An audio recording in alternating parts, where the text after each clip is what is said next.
da bola, a gente fica assim assustado com as coisas, né?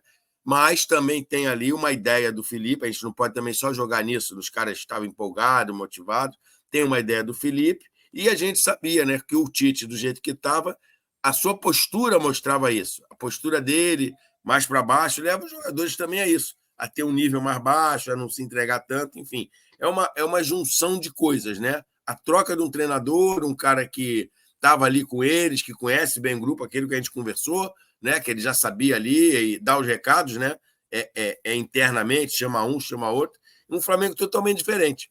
Um Flamengo que agora, se mantiver isso aí por resto da temporada, é candidato, sim, a até ganhar o Corinthians lá dentro, no segundo jogo, né? E vamos ver aí, dentro do Campeonato Brasileiro, o que ele vai conseguir pontuar, né? E os outros adversários, que o Flamengo hoje não depende mais só de si. E até dentro disso, né, tá aí a foto do Felipe Luiz, professor. O que me chamou a atenção foi essa questão física do Flamengo, né? Lógico que são 2 treinos, né? E o Felipe estava ali à beira do gramado, né? Tentando posicionar, falava muito com o Gabigol, estava no Maracanã ontem, e prestando muita atenção, né, no papo dele com o Gabigol, ele tentando orientar o Gabigol a todo momento, né? Mas ficou nítido, professor, essa postura realmente de correr para trás, né? Impressionante, né? Os caras estavam correndo barbaridade, né? O próprio De La Cruz, né, que fisicamente nos últimos jogos deu uma baixada, ontem eu até senti melhor. Não terminou o jogo fisicamente legal, mas eu senti ele até mesmo mais inteiro, vamos dizer assim. O Arrascaeta, como o senhor disse muito bem, né, terminou 90 minutos, tentando se movimentar, né, da maneira dele, mas fisicamente também se mostrando até muito melhor em relação ao último jogo. E o Flamengo venceu por 1, professor, e desperdiçou uma grande chance ontem de ter liquidado essa semifinal, né? Até pelo tamanho de oportunidades que o Flamengo criou, empilhou e acabou não fazendo, né? Vai ser um jogo diferente na Neoquímica Arena, mas a postura do Flamengo ontem ela foi totalmente diferente em relação aos últimos jogos, professor. Entende dessa maneira? Exatamente, cara. E aquilo que a gente fala, né, Léo? A gente via durante meses aí o Tite, né, falando é cansativo, é pesado, falando do calendário. E você não vê o Felipe falando em nenhum momento disso. Falando que quer montar um time, que joga para frente, que vai acelerar. E o Flamengo ontem, cara, você falou muito bem, podia ter matado ontem. Se o jogo acabasse 3-4, seria nada demais pelas oportunidades criadas. E o Hugo fazendo uma partida muito boa, né? Salvando o Corinthians. Alguns gols ele salvou e alguns o Flamengo perdeu. Essa é a verdade, entendeu? E para mim, no gol do Flamengo ele falha, né? Ele não fecha direito o campo, a bola passa do lado dele. Mas, enfim, cara, um Flamengo diferente. E o que você falou, os jogadores, você olhando assim para o campo, fazendo uma comparação, é meio assim, eu não estou bem fisicamente, eu não vou aguentar. Então, o jogador já entrava em campo se poupando para tentar jogar o máximo possível. De repente, a ideia do Felipe foi o seguinte, De La Cruz, Arrascaeta, fulano, eu sei que vocês não estão 100% fisicamente, vai no máximo até quando aguentar. Eu tenho 5 trocas, quando vocês abafarem, eu troco. Só que os caras conseguiram prolongar isso bastante tempo, né? Então, foi um Flamengo intenso, um Flamengo onde jogadores que viam muito mal. O Bruno Henrique parecia o Bruno Henrique de anos atrás, correndo, acelerando, dando tapa. Ele não fazia mais isso, ele pegava a bola, jogava para trás. Então, postura diferente, né? Eu acho que isso aí não é o treino do Felipe, não é a estrutura. Eu acho que é a ideia do Felipe, é óbvio, mas cabeça. Cabeça mudou, pensamento mudou, a mentalidade mudou, e os caras correram pra caramba e fizeram um bom jogo. Nada demais. Você estava no Maracanã, vê até melhor que a gente que vê na televisão. Não vi nada demais assim, tático. Só vi uma ideia de pressão alta, roubar e acelerar. Roubar. Foi o que eu vi diferente do Flamengo. Roubar e acelerar, roubar e acelerar. O resto pareceu um time ainda um pouco desorganizado defensivamente, entendeu? O Corinthians ainda chegou um pouquinho, mas eu não vi nada demais. O que eu vi diferente foi pressão alta e acelerar quando tiver a bola. Pressão alta e acelerar a bola. Não sei o que você viu lá dentro do Maracanã. Tá mutado. Tá mutado aqui. Concordo com o senhor. O que chamou realmente a atenção é essa questão da pressão, né? Taticamente ali, Gabigol um pouco mais centralizado, Bruno Henrique aberto pelo lado esquerdo, o Wesley, né, saindo muito mais, até porque o Gerson trabalhando mais por dentro, lá do Arrascaeta e De La Cruz, né? Ideias realmente bem claras, né? Ofensivamente, Flamengo, como o senhor disse muito bem, quando o Corinthians tentou jogar, né, encontrou facilidades, né? O Flamengo acabou dando espaço, né? Isso é um trabalho que o Felipe tem que fazer no sentido defensivo, né? É um Corinthians que ainda tem muitas dificuldades projetando os grandes embates. É um Flamengo que pode sofrer, mas é o início do trabalho do Felipe Luiz, mas muito mais do que a questão tática, né? E ele estava ali na beira do gramado, tentando orientar, tentando realmente, de certa maneira, não deixar, né, essas lacunas para o Corinthians aproveitar, tentando orientar os jogadores, mas é muito mais a postura, de fato, né? Muito mais a questão da atitude, né, dos atletas do Flamengo. A nossa amiga Taíde, muito bom dia para você. Dá um bom dia também para o Mota, né? O Mota acabou mandando a mensagem aqui, eu acabei, de certa maneira, não vendo, é muito bom dia. Fala, Léo, professor Buarque, acho que o Mengão voltou a repetir grandes erros de finalização para um time limitado do Corinthians, né? Perdeu muitos gols e o Filipinho terá muito trabalho para acertar isso. Aí isso já passa, né, professor, pelos atacantes, né, pelos jogadores ali de frente, né? Ele cria as conexões, como o senhor fala muito bem, e aí são os atletas, a frieza, a tranquilidade, né, na cara do gol para achar, né, esses gols e transformar toda a superioridade, né, de fato, em números, né? Não foi isso que aconteceu ontem, né? Léo, o treinador, Léo, ele vai. A ideia é essa, né? Você conseguir criar com o seu time que ele cria as oportunidades. Agora, quem vai realizar isso são os atletas. E não pode, né? Quer dizer, não pode. Tem que ser mais letal, tem que aproveitar as chances, né? A bola do Gerson, né? É o que eu falo, aquela bola do Gerson, o Hugo se atira, mas para mim ali não é defesa do Hugo, é mais erro do Gerson, né? De jogar a bola no gol, de fazer outro tipo de finalização. Tem uma bola do Arrascaeta no primeiro tempo, que ele finaliza, a bola volta para ele, ele ao invés de chutar a bola no gol, que o Hugo estava fora, ele tenta cruzar e erra o cruzamento. Então, são erros dos atletas. E nesse momento, né, agora até vai ter um tempo com a parada da data FIFA, porque no meio desse calendário louco, você ficar fazendo muito trabalho de finalização, trabalho muito específico, você pode levar à lesão dos atletas, porque é um trabalho de repetição, de incidência em cima da mesma musculatura. Mas, como tem a data FIFA agora, é equilibrar, tentar melhorar essa parte aí. Agora, um Flamengo que não soube aproveitar, né, a diferença de um time para o outro. O time do Corinthians é muito abaixo do Flamengo. E eu não sei até que ponto também o treinador do Corinthians não estava meio que se lixando, né, para meio que já sair para tentar visar lá o brasileiro, que ele está com a corda no pescoço, eu não sei, mas vi um Flamengo buscando, né, a classificação, buscando a intensidade, e o Corinthians ali, se der alguma coisa a gente faz, se não der também está tudo bem. Então, vi um Flamengo melhor, com isso mentalmente, a mudança de postura. Taticamente não vi o conceito da pressão pós-perda aí, verticalizar, robô verticaliza. E o resto, como você falou, tentando que arrumar ainda muita coisa defensiva que o Flamengo, mesmo com tudo isso, deu algumas chances para o Corinthians. Boa, verdade, professor, eu concordo com o senhor. A nossa amiga Thaís, né? Muito bom dia para você. Ela coloca, profs, estou iludida, né? Então, e muito diferente do Tite, né, professor? Até dentro da mensagem da Thaís, muito bom dia para você, minha amiga. Ontem o Maracanã apoiando de forma irrestrita o Felipe Luiz. Isso faz a diferença, professor, dentro ali do gramado, para o próprio treinador e para os atletas, né? Ter arquibancada mandando essa energia, né? Apoiando o treinador desde o início, depois no final também cantou o nome do Felipe Luiz. Isso pode ser utilizado de forma positiva pelo Felipe Luiz e pelos atletas para os próximos confrontos? Léo, isso é bacana, né? É bom. Traz um ambiente bacana, onde os caras entendem que a aceitação do treinador é grande. Léo, a gente olhando o treinador anterior, desde que o Tite entrou, não teve uma aceitação. Pelo que a gente via, a grande maioria não gostava do Tite.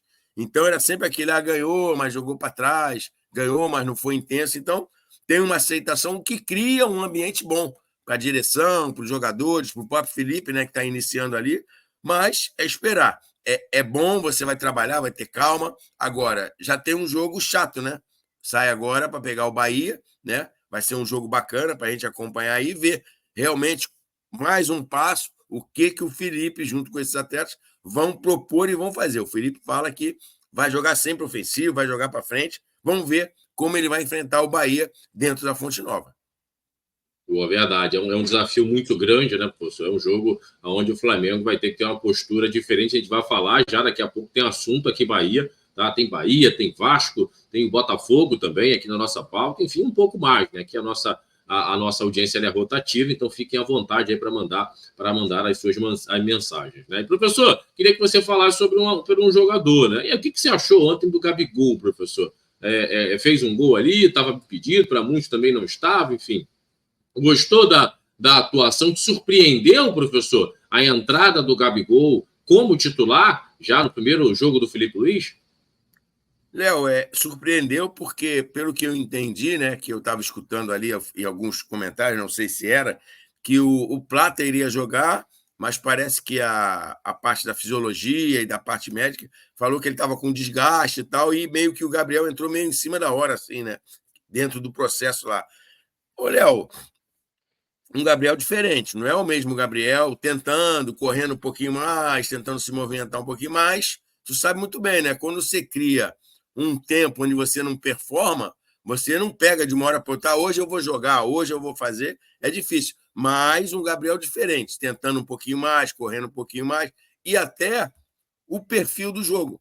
O perfil do jogo voltou a ser um perfil. Você pode ver, você não viu o Gabriel vir pegar a bola de lateral, você não viu o Não, Gabriel vir sim. pegar a bola de volante, ou seja, ele ficou jogando na posição dele, Sim. tentando fazer aquelas entradas em diagonal, onde ele faz muito bem, o Arrascaeta tentando achar ele, os jogadores tentando achar ele, então jogou mais dentro do que ele é, e não tentando fazer coisas que não adianta nada. O Gabriel pegar a bola de lateral direito, de volante, de zagueiro, não adianta nada para ele atrapalha a dinâmica do time. Então, um Gabriel mais atento, mais ligado, mas muito longe daquele Gabriel que foi artilheiro num passado recente, vamos dizer assim, né? Vamos ver para frente com a moral que o Felipe vai dar a ele. Esperar, agora que eu digo. Eu acredito sempre no jogador que tem capacidade. Capacidade ele tem. Vamos ver para frente como é que vai desenrolar o resto dessa temporada. Boa, boa, professor. Tá? A galera está chegando aí. Vamos seguindo aqui as nossas resenhas. Nosso camarada Arilson, né? Acho que é isso, né? Aí sim, resenha de qualidade para melhorar meu horário de almoço. Saudações, professor Marcelo e Léo. Tamo junto, rapaz. O cara já tá almoçando 7h20 da manhã. Acho que é café aí. Acho que ele botou aí café. Mas... Então, Ou tá no então ele outro tá lado fora do mundo. Isso, perfeito, que é o nosso camarada fanático, né? 80. Ele deve estar lá do outro lado do mundo, né? Enfim, assistindo aqui a nossa resenha, né? Então, um grande abraço aí pro meu parceiro fanático 80. Grande abraço para você, meu camarada. E o nosso parceiro Mota, ele coloca aqui: houve melhoras, melhora, mas Felipe vai ter que trabalhar muito, né? Para se aproximar da excelência que se pretende, né? Filipinho, que é perfeccionista, né? Ele vai ter que trabalhar bastante, né? Mota e galera do nosso chat, lembrando aí, a galera que está com a gente, deixa o like, se inscreva, compartilha, é muito importante para o nosso crescimento. Daqui a pouco nós iremos trazer aqui o Bahia, né, para a nossa pauta. A resenha só está começando. Enfim, então cola aqui com a gente, deixa o like, se inscreva. E projetando, né, professor, até mesmo esse confronto aí contra o Bahia, o Flamengo fisicamente se mostrou muito bem, né? E um jogador também me chamou a atenção, né? Não sei se o senhor enxergou dessa maneira, o Léo Ortiz, né? Como joga bola, né? Esse garoto, né, professor? Um cara muito inteligente, um jogador que se coloca muito bem, acha passes com muita facilidade, né? E ontem, né, titular na vaga do Fabrício Bruno, gostou da atuação do Léo Ortiz na defesa, professor? Léo, é aquela história, né? Ele tá jogando muito bem ali de volante, segundo homem também, saindo um pouquinho, mas você bota ele na zaga, você vê que o cara conhece os espaços, conhece os atalhos, ele sabe se posicionar, tem uma marcação muito boa, é muito inteligente, antecipa, né? Antecipa a jogada, tem leitura do que está fazendo ali, cara. Então, cara, é um cara que sente muito à vontade e tem muita capacidade, aquilo que a gente fala, né, Léo? O futebol que a gente que se fala mudou tanto, tal, realmente mudou, a intensidade mudou, o tamanho do campo, mas ele é um cara que, para o futebol de hoje, né, ainda mais um Flamengo que normalmente, quando joga, pega adversários muito fechados, ele quebra a linha com uma facilidade danada. Ele tem muita visão, ele consegue achar aquele passe de ruptura que a gente fala, né, para pegar os atacantes, os meias, entre linhas, né? Então, cara, um cara de muita capacidade, né? E se continuar jogando assim na posição dele, é um jogador candidato a estar na seleção brasileira. Muito capaz, muito atento, bola por baixo, bola por cima, antecipação. Um zagueiro de muito potencial e muita qualidade, Léo. É uma partidaça desse cara. E aquela coisa, né, Léo? Ele consegue dar uma organizada no setor defensivo, né? Apesar de que o Flamengo falhou, até porque ele não joga sozinho. Mas o Flamengo acho que falhou ontem, não sei se você teve essa visão, devido à motivação de atacar, querer ir para frente, vamos atacar, vamos vencer os caras, e aí deixou a cozinha, né, um pouquinho desarrumada. mas ele com a sua qualidade, o Léo Pereira também fez um jogo bacana, muito ligado, muito atento. Então, cara, é a coisa começando a se ajeitar. E, na minha opinião, concordo com o Felipe, não tem comparação dele com o Fabrício Bruno. A distância é muito grande entre um e outro, muito grande. O Fabrício Bruno é um zagueiro firme, de muita velocidade, mas que quando tem a bola para construir, ele não tem 20% da capacidade do Léo Ortiz. E aí o futebol de hoje pede zagueiros com essa capacidade, com esse potencial que o Léo tem muito, e muito mesmo. Ele é um dos melhores zagueiros do Brasil hoje, com certeza. Tá mutado, Léo. Tô esquecendo direto. Não, bora. Até dentro disso, né, que o senhor falou muito bem, né, ele tem uma capacidade de leitura, né, dos movimentos do atacante, dele também muito grande, né? Ele consegue perceber se essa bola realmente vai passar, se o atacante vai dominar para o lado direito, para o lado esquerdo, né, se vai fazer a parede. Ele é muito inteligente de fato. Quando a bola bate nos pés dele, ele sempre tem boas soluções. É impressionante, cara. É impressionante quantas possibilidades de acionar um passe de primeira, dominar e achar o companheiro. Dificilmente você vê ele recuando uma bola para o goleiro, ele está sempre olhando para frente, né? Tá para ver as opções. Né? A última opção dele é realmente recuar essa bola. É um jogador que tem uma qualidade realmente fantástica. Não à toa, né, professor? O Pedro Caixinha, lá o português, fez de tudo para fazer o cara realmente permanecer, né? Porque ontem eu estava pensando sobre isso, professor. Ele perdeu um grande articulador da sua equipe, né? Um cara que traz uma consistência defensiva muito grande e um cara que faz o início das jogadas, né, saírem com muita qualidade, né? Então perdeu um grandíssimo jogador, não à toa. O Bragantino relutou demais para liberar o Léo Ortiz, né? E, Léo, você olhando assim, o futebol é bacana por causa disso. Você olhando assim, o Bragantino caiu de produção porque perdeu um zagueiro. Cara, é o modelo que você monta. É a estrutura que você monta de time com as ideias. E um cara daquele, como o Léo, ele é muito importante. Muito. E você falou uma coisa, Léo, que você olhando o jogo do Flamengo com o Fabrício, a bola vinha recuada, ele às vezes nem olhava as situações. Ele já pegava e voltava a bola para o goleiro. O Léo, não, ele tenta ver se da onde ele pega a bola, da intermediária ou do meio campo, se há uma possibilidade de ele construir alguma coisa. Isso é um acelerador para o time. Isso é uma aceleração de construção. Por quê? Quando a bola está vindo para o zagueiro, Léo, com uma bola que seja um passe errado do adversário ou uma retomada do Flamengo rápida, normalmente o adversário ele não está estruturado. Porque o adversário, quando rouba a bola, quando a bola está saindo da sua defesa para o ataque, ele está pensando em atacar. E às vezes uma roubada, um passe achado ali naquele momento, é um passe de gol. E aí não, quando você volta a bola para o goleiro, o adversário se monta. Isso aí foi nítido contra o Peñarol. A falta de aceleração do passe do Flamengo. O Flamengo ficava com a bola morosa, toca para cá, o adversário montado, só balançando as linhas, sem ter que fazer esforço nenhum. Então, também dentro da estrutura tática de um time, a ação desse zagueiro, com essa ideia de sempre propor jogo, fazer a bola entrar no espaço, ele é extremamente importante. Aí é o que eu falei, se olha o Bragantino hoje, vem claudicando. Pô, Marcelo, não é possível, porque saiu um jogador como o Léo Ortiz, o Bragantino caiu tanto. Às vezes o sistema, o modelo, ele cai, porque você não acha um jogador parecido, então toda a dinâmica do time ela muda, porque as ações passam a ser diferentes. E olhando para o Flamengo, quem vê os jogos toda hora está mostrando aí a saída do Fabrício Bruno, a entrada do Léo Ortiz, como o Léo colocou muito bem. É um zagueiro que tenta sempre propor. Não deu para propor, é óbvio, ele tenta voltar a bola para o goleiro. Mas o que o Flamengo fazia de volta para o goleiro, isso era uma coisa que cansava e tirava a possibilidade de criar quando você roubava a bola. É aquela coisa, rouba a bola, já começa um ataque novo. Não, o Flamengo roubava a bola, voltava a bola no goleiro, abre um lateral de um lado, abre um lateral do outro, entra o volante. Então, agora é um Flamengo com ideia de aceleração. Devido ao que o Felipe faz? Não. Devido à capacidade desse atleta. Isso é uma capacidade individual do atleta. E ainda não é a ideia do Felipe. Boa, professor. Professor, deu time aí, né? Já deu aí. Até se despedir da galera, o professor tem um compromisso. Agradecer demais, né, a participação do professor na nossa resenha. Hoje rapidinha, mas amanhã, se Deus quiser, estaremos de volta. Professor, muito